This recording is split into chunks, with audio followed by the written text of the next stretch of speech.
Chapter 9, Part 2, Nationalism and Sectionalism, 1815 to 1828.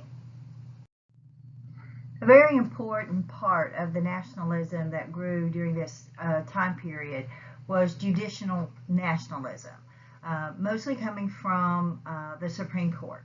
As we saw in Chapter 7, John Marshall became Chief Justice of the Supreme Court in 1800. John Marshall will be Chief Justice for 30 years.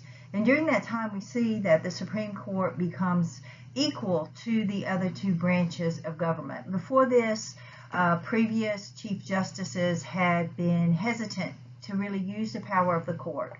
But we will see Marshall is not hesitant. Another factor that we see with Marshall is that he is a strong Federalist. And even though the Federalist Party has died and Thomas Jefferson's Republican Party has emerged, we will see with the Marshall Court that the ideas of the Federalists, the ideas of broadening the power of the federal government, of granting more power to the federal government, an implied powers doctrine will become greatly used during this time period. And it's really one of those ironies of history that even though the Federalist political party died, it's actually the Federalist ideas of government that lasted longer than the Jefferson ideas of states' rights lasted. For our purposes, we're only going to look at a few cases. There are many that we could look at. We've already looked at Marbury versus Madison during our discussions on Chapter 7, but we're going to look at three cases in this chapter. Dealing with contract law, we're going to look at Fletcher versus Peck and Dartmouth College versus Woodward. Dealing with federal sovereignty or federal powers, we're going to look at McCulloch versus Maryland. McCulloch versus Maryland will also uphold the constitutionality of the National Bank. In our first two cases dealing with contract law, Fletcher versus Peck and then Dartmouth College, we're going to look at the importance of contract law. Let's look at Fletcher versus Peck. Fletcher versus Peck came about in 1810, but it actually goes back to 1795. The Georgia legislature had passed a law authorizing the sale of state lands in its western territories. The next year, a new legislature was elected, and this new legislature repealed the law of 1795. They said that they did so because there was evidence that there was misdoings by the previous government, that some of the legislators were making money from this land deal. Of course, what happens to the people that bought land under the 1795 Act? So several of these people sued, and in 1810 their case reaches the U.S. Supreme Court. When the case reached the U.S. Supreme Court, the U.S. Supreme Court ruled that the first law, the law that was passed in 1795, allowing for the sale of the government lands, must stand. That the second law was unconstitutional. They said that the first law was a contract, and that you cannot nullify a contract unless all parties agree to the nullification of the contract. So this law helps to uphold the sanctity of contract, this ruling. The second case, Dartmouth College versus Woodward, came about in 1819. In this case, it deals with the state of New Hampshire wanting to take over Dartmouth College. Dartmouth College had actually been created during the colonial period. It had been granted a charter to exist by King George III in 1769. And the state wanted to make it a state college so they could control it. But the founders of the college, the leaders of the college, wanted it to continue to be a private college. So Dartmouth College will appeal to the U.S. Supreme Court so that it can maintain its independence from the state. And once again, the Supreme Court ruled that the original charter was a contract and that the contract could not be nullified by the state unless the college agreed to it. So this case also upholds the sanctity of contracts. When we look at this concept of sanctity of contracts, it's really important for us as a nation. Contracts are the basis of most business transactions in our country, and even the basis of our trade agreements with other countries, other alliances that we make. And so we must uphold the idea that a contract is sacred and you can't just willy-nilly change a contract. And so it was very important for us to uphold the sanctity of contracts, and this was created in the Marshall Court. The third case that we're talking about is McCullough versus Maryland, which deals with the powers of the federal government. This case deals with the Second Bank of the United States. It goes back a few years. The Bank of the United States had been rechartered, and the state of Maryland decided that they wanted to tax all banks in their state. That in order to operate in their state, you had to pay a tax. Well, the Bank of the United States said that as a federal institution, the state had no power to tax them, and Maryland argued that they did. So the case, because of its importance, will eventually reach the U.S. Supreme Court. In this case, the Supreme Court upheld the Bank of the United States. The court ruled that the Maryland law taxing the bank was unconstitutional because it said the states have no power by taxation or otherwise over federal institutions. So what they're saying is, since this is a federal bank, it was created by the U.S. Congress, that Maryland cannot tax it. Maryland may be able to tax other banks that operate in their state, but they cannot tax a federal institution. The court further stated that the power to tax involves the power to destroy. So if you allow the state to tax a federal institution like a bank, then the state would then have power to destroy or end that federal institution. So what we see with the McCullough versus Maryland case is a couple of things. One, it upholds the constitutionality of the Bank of the United States, which had been questioned really since the creation of the bank way back with Alexander Hamilton.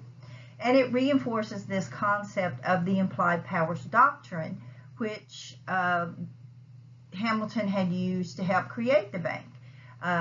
So in reinforcing the implied powers doctrine, we are saying that every power that the federal government has is not explicitly written in the Constitution. That because of this implied powers doctrine, sometimes we call the elastic clause, where it says, and Congress shall have other powers necessary and proper to enforce laws. It's saying that the federal government can make laws other than those 17 things that are explicitly written in the Constitution. The third thing that we see with McCullough versus Maryland is it is establishing the supremacy of federal institutions. State institutions are not supreme over federal institutions. That's why the Supreme Court can overrule a state law. The Supreme Court can overrule a state court decision. If you have a criminal case that, say kidnapping, and it crosses state lines, then the FBI gets involved. The FBI is a federal institution, so the federal institution then takes supreme authority over the state authorities in that kidnapping case. So federal institutions are supreme over state institutions, which is also, of course, written into the Constitution with the supremacy clause that says federal laws are the supreme law of the land. Another part of this nationalism that is developing during this time period is something that's sometimes referred to as the American system. And when we talk about the American system, now we're really talking about a change in the economics of the country, an improvement in the economics of the country, an expansion of our economic power. And one of the things that we see that comes about as part of this American system is a new protective tariff that was passed in 1816. A protective tariff is an import tax on goods imported from other countries. And we call it a protective tariff if it becomes a high tariff with the idea that we're trying to restrict imports into the United States. And the reason we want to restrict imports is so that people will buy American goods. And so what we see in 1816 is after the War of 1812, we see an expansion of industry in America. And so the protective tariff is passed in 1816 with the goal of trying to help our new industrial businesses to grow and develop without foreign competition. And some people liked the protective tariff, those people who are involved in industry and involved in shipping, mostly those people in the north and along the eastern seaboard. But the southern states will not like the protective tariff because they say that the protective tariff impedes their trade with foreign countries because they trade mostly agricultural products. And so when we increase our import tax on goods coming into our country, then other countries increase their tariffs of our goods going into theirs. So, for example, Great Britain bought a lot of our cotton. So when we pass a protective tariff on British industrial goods coming into America, Britain increased the tariff on American cotton, which hurt American farmers in the South. The protective tariff becomes a burning issue, really, between the sections, between the North and the South, that will linger on through the Civil War.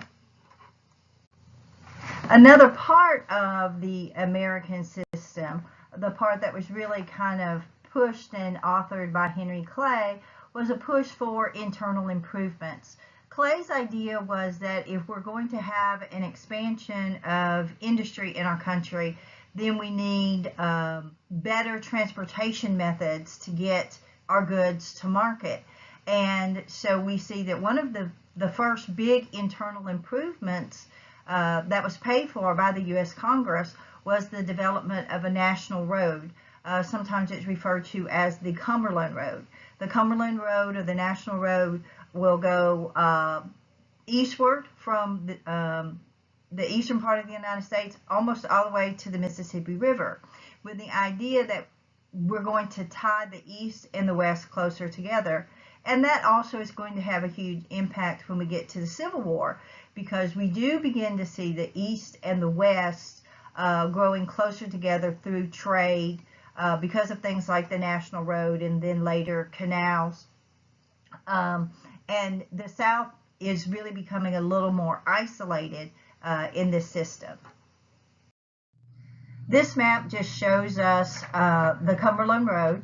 You can see that the red section, that's the section that was first built beginning in Cumberland, Maryland, hence the term, the Cumberland Road, and then building it all the way to Vandalia, Illinois, which is very close to St. Louis and the Mississippi River. This is our first, as I said previously,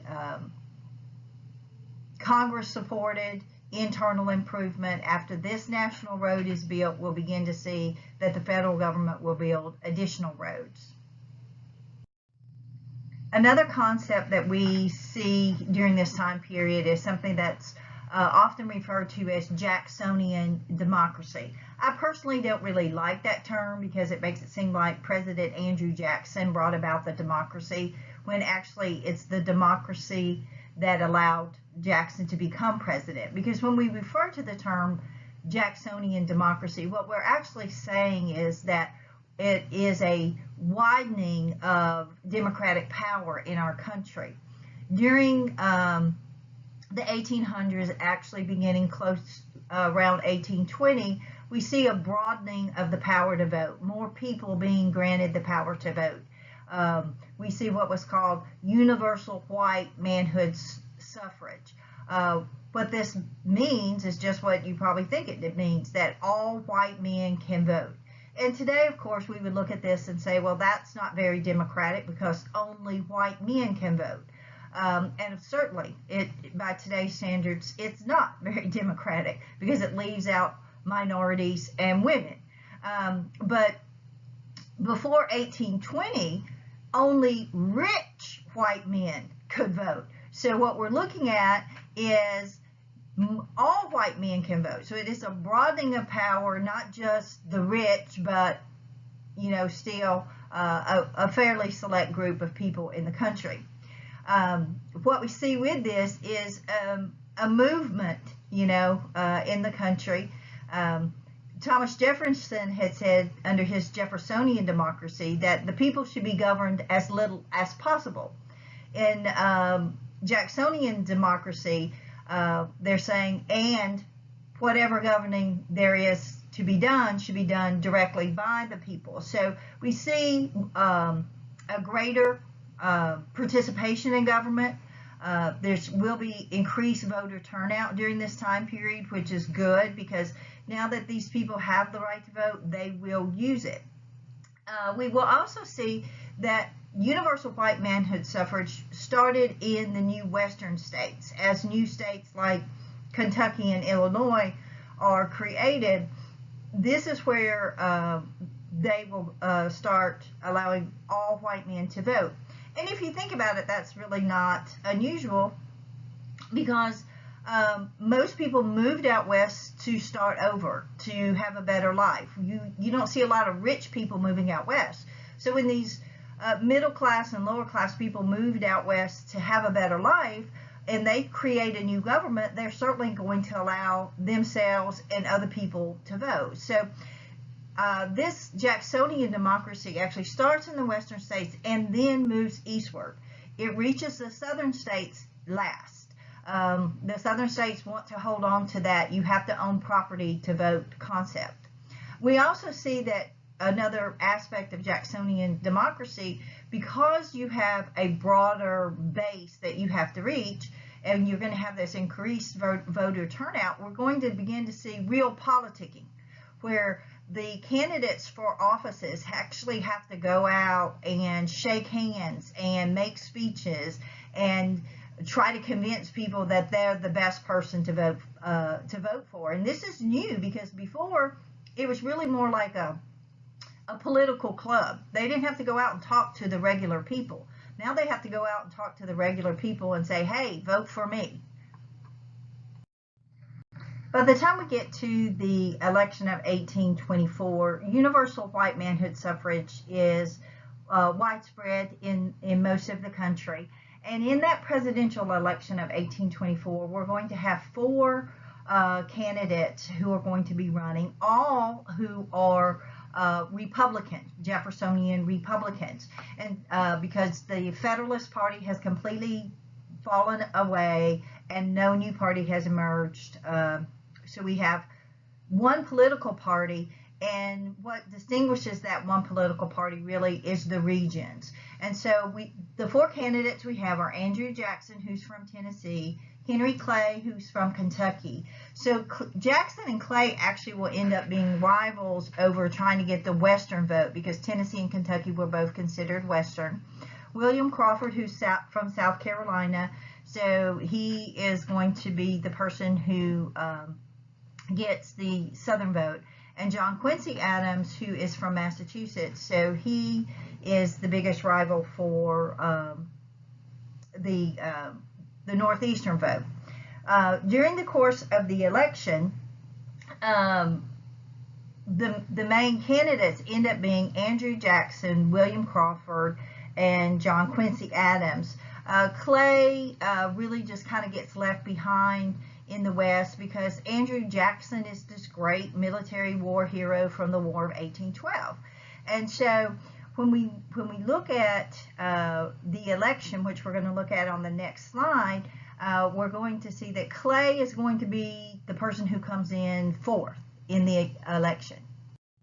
As we look at this election map that shows the popular vote and the Electoral College vote in 1824, we see that Andrew Jackson will win the most popular vote, and he actually will win the largest Electoral College vote. John Quincy Adams will come in second, and William Crawford will come in third. Now, when we look at this Electoral College vote, among the top three, none of the candidates reached that magic number, getting that 51% of the Electoral College vote. So they're going to have a solution to the election. The Electoral College cannot name any one of the top three candidates president because none of them reached that magic number and got the percentage of votes that they needed to be named president.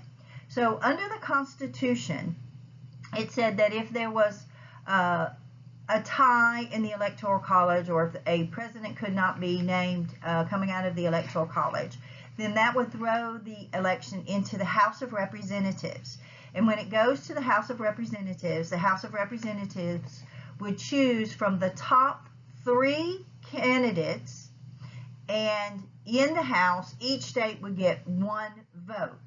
So it didn't matter how big you were. So if you were little Rhode Island, or if you were great big New York, you would still get only one vote in this special election in the House of Representatives.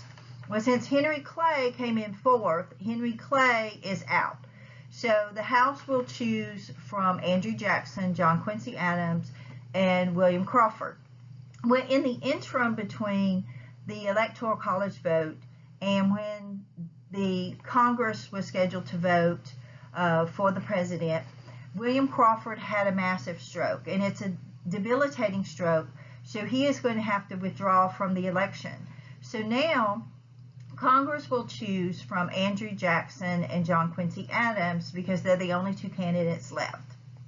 However, Henry Clay is still going to play a role, because even though Henry Clay cannot be president, Henry Clay is the Speaker of the House of Representatives. Now, what that means is, to become the Speaker of the House, that means that you are the leader of the majority party in the House of Representatives, and you are selected by the membership to lead the House. So Henry Clay is very well respected, and so he had been elected to be the Speaker of the House. So basically, whoever Henry Clay throws his support to will probably win this election. So when they held the election, Henry Clay decided to support John Quincy Adams. He said that Andrew Jackson was not qualified to be president. He had never held any political office before. Many people said he had never even voted in an election before. We don't know if that's totally true or not.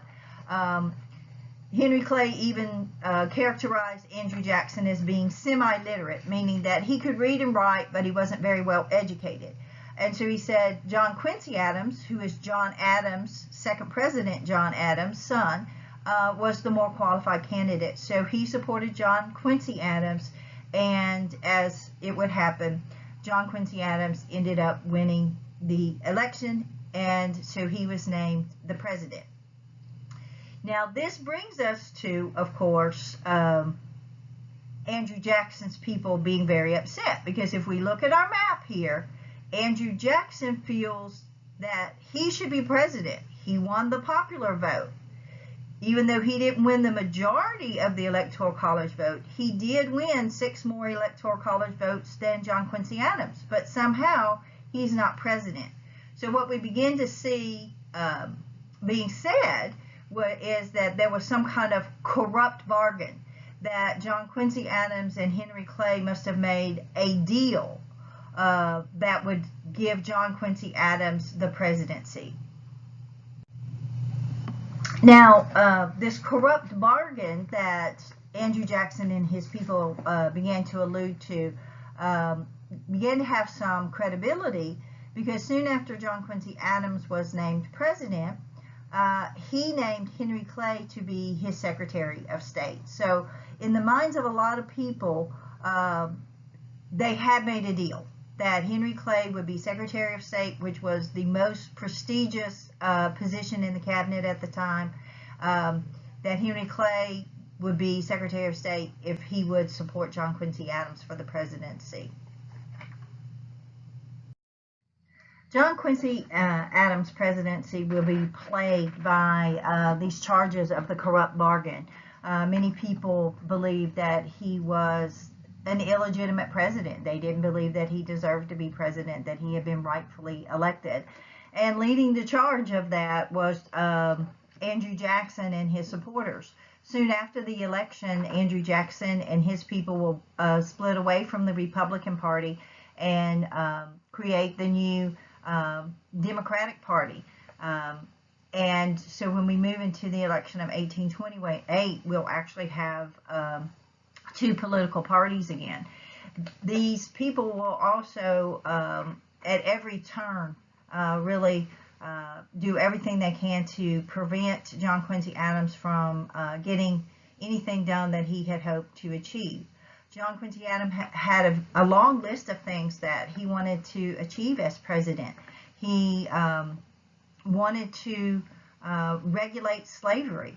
He felt that slavery should be curtailed in our country. He was a strong abolitionist, but he knew that he couldn't end slavery in the South, but he did support the restriction of the spread of slavery to new territories.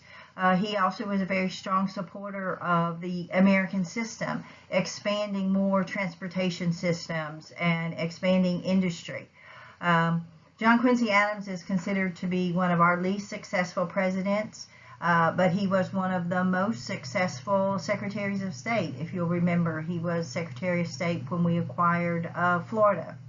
Another thing that's interesting about John Quincy Adams is that he is the only president today that after leaving the presidency, he will only serve one term. He will actually run for Congress and become a member of Congress after his presidency, and actually become a very strong supporter of the abolitionist movement during his time in Congress. One of the big problems that John Quincy Adams had to deal with during his administration was the tariff issue. It was becoming more and more of a burning issue between the North and the South, that high protective tariff. When in 1828, the Democrats, who had gained control of Congress in 1826, rigged a bill to pass a new tariff act, the Tariff of 1828, which would increase the tariff even more. It would increase the tariff by approximately 45% on all manufactured goods coming into the United States. Even though typically a lot of Democratic supporters were from agricultural regions, the goal of this tariff really was to ensure that John Quincy Adams would lose the next presidency, because they knew that he would probably support the tariff, because he did support protectionism. He did support helping American industries and preventing foreign competition from coming in. And so they knew that if they passed this tariff, which actually was not really good for most of their regions, that John Quincy Adams would probably sign it, and then he would get blamed for it in the next election. And it's going to work. The tariff of abominations, or the tariff of 1828 was passed.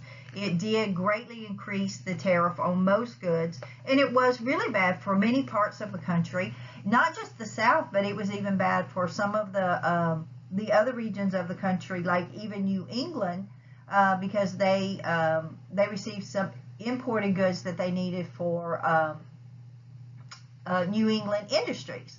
Well, South Carolina decided that they were going to protest this tariff, and the South Carolina exposition was written. John Quincy Adams not Secretary of State, John Quincy Adams' vice president was John C. Calhoun, who was actually from South Carolina. And John C. Calhoun wrote the South Carolina Exposition, actually coming out against his boss, the president. And basically, the South Carolina Exposition called for South Carolina and other states to nullify the tariff.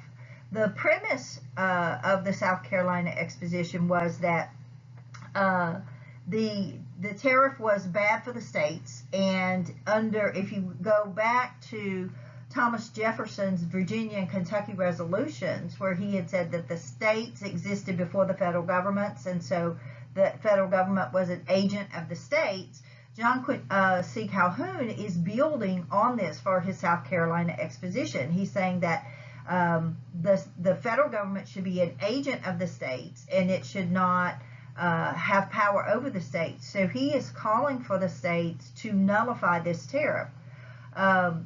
Fortunately, at the time, this nullification crisis did not come into play because no other state adopted the South Carolina Exposition. But we're beginning to see this concept of states' rights beginning to emerge. And John C. Calhoun is going to be the mouthpiece of the states' rights movement. He's going to be that leader that all the way up to the Civil War of the states' rights movement.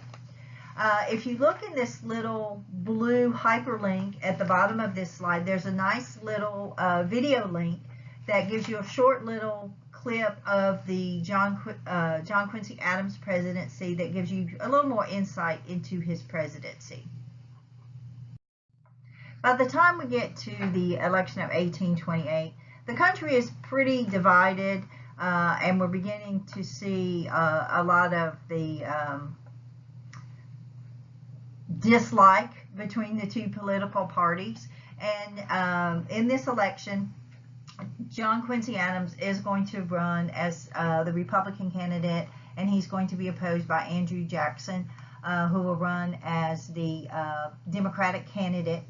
Andrew Jackson's main support came from the southern and western states. He was viewed as the common man, the person who came from the regular people. And during the campaign, Jackson's people did a really good job of painting John Quincy Adams as really an elitist. Someone that was born with a silver spoon in his mouth, that had never known a hard day's work. The irony in that is actually Andrew Jackson was the wealthy individual. Andrew Jackson, while he had come from common roots, he had moved out west. He had conquered a lot of land, built this massive plantation. He owned many slaves, and he had become very wealthy. While John Quincy Adams, whose father was not wealthy, even though he was one of the founding fathers, he was not wealthy. John Quincy Adams was very educated, but he had never had large sums of money. So it's kind of funny that Andrew Jackson's people are painting John Quincy Adams as, this person born with a silver spoon in their mouth. This election of 1828 reached really unprecedented for the time mudslinging. Things we're very expect in elections today, with each other calling each other names. But in this election, we see that very little really was said about the candidate or about the issues, and more were said about the candidates. As I was just saying, Andrew Jackson's people really painting John Quincy Adams as being this person who couldn't identify with them because he comes from this wealthy background. While John Quincy Adams really tried to stay more aloof because he comes from that kind of older generation of politician, the people in his camp did not. And they dug up some dirt on Andrew Jackson, some dirt where they found out that Andrew Jackson's mother had a less than stellar reputation, as we should say maybe. There was some question about Andrew Jackson's paternity, who his dad was. So that was brought up. So they were talking about his mama. But then the more serious charges came out when they brought up the case that Andrew Jackson had married a divorced woman. His wife Rachel had been married previous to her marriage to Andrew Jackson. And while that's not a big deal in today's society, in the 1820s, people just really didn't get divorced. And there was this presumption that if a woman was divorced, it was her fault, because usually the husband had to bring about the divorce proceedings. To make matters worse, Andrew Jackson and Rachel had gotten married before her divorce was finalized. They didn't know that at the time, but they went ahead and got married, and then a few months, a year later, they find out that her divorce had not been finalized. They took the proper steps to get her divorce finalized and got married. So Andrew Jackson was depicted as this person really of low moral character, marrying this divorced woman. His wife Rachel was depicted as being this person of low moral character, and unfortunately it took its toll on Rachel. Andrew Jackson will win the election, but soon after the election his wife Rachel died, and Andrew Jackson will be quite bitter about that. He will promise that he will get vengeance on all of the people that had talked about his wife, that had besmirched her reputation, and he will when the election is over. This map shows us the results of that election of 1828. As we've already established, Andrew Jackson won the election, and he won a huge electoral college majority, 178 to John Quincy Adams' 83. But if we look at the popular vote was a lot closer than the electoral college vote would have us believe. And so it does show us that even though Andrew Jackson won a very large percentage of the electoral college vote, that still a lot of people believed in the ideals of the Republican Party of John Quincy Adams. When Andrew Jackson assumes the presidency in 1829, after that 1828 election, we often refer to it really just as the rise of the common man in politics. And it will bring about really a new age of politics in America. And Andrew Jackson has a very mixed results as president. Some people really like him, some people don't. But we will talk more about Andrew Jackson in Chapter 10.